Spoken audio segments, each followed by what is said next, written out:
বিশ্ব ইসলামী আন্দোলনের অন্যতম নেতা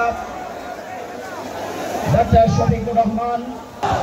এই দেশে যতগুলো ইসলামী দল আছে সবগুলোর দিকে আপনারা তাজা চোখ দিয়ে তাকিয়ে দেখুন।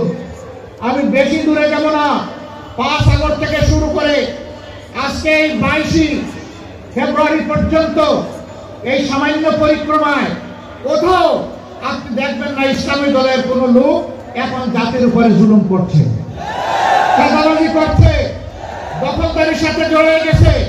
কোথাও দেখবেন না। তার একমাত্র কারণ তারা কোরআনকে সম্মান করেন এবং বুকে ধারণ করেন। তার একমাত্র কারণ তারা আল্লাহ সুবহানাহু ওয়া তাআলাকে ভয় করেন। যাদের অন্তরে আল্লাহর ভয় আছে তারা মানুষের উপর জুলুম করতে পারে না। তারা মানুষকে ভালোবাসে, তারা মানুষকে শ্রদ্ধা করে। তারা দেখে না এ মানুষের পেশা কি, শিক্ষা কি, তার গোষ্ঠী কি, এটা দেখে না। দেখে সে আল্লাহর সৃষ্টি আশরাফুল মাখলুকাত।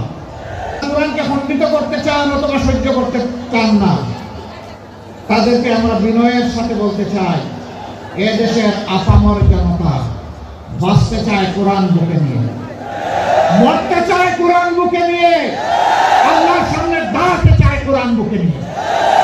কোরআনকে আমাদের থেকে বিচ্ছিন্ন করা যাবে না ইনশাআল্লাহ।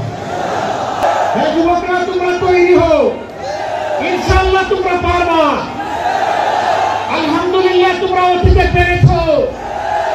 আমরা তোমাদেরকে বুকে আলিঙ্গন করে কপালে চুমো দিয়ে তোমাদেরকে এগিয়ে দিব ইনশাআল্লাহ। মা বোনেরা, এই যুবক সন্তানদেরকে এখন থেকে তৈরি করুন। আল্লাহর কাছে তৌফিক চান। হে আল্লাহ, প্রিয় দেশে ইজ্জত নিয়ে বাঁচতে চাই, শান্তি নিয়ে বাঁচতে চাই, নিরাপত্তা নিয়ে বাঁচতে চাই। এই জন্য আমার সন্তানকে তোমার কাছে ওয়াকফ করে দিলাম।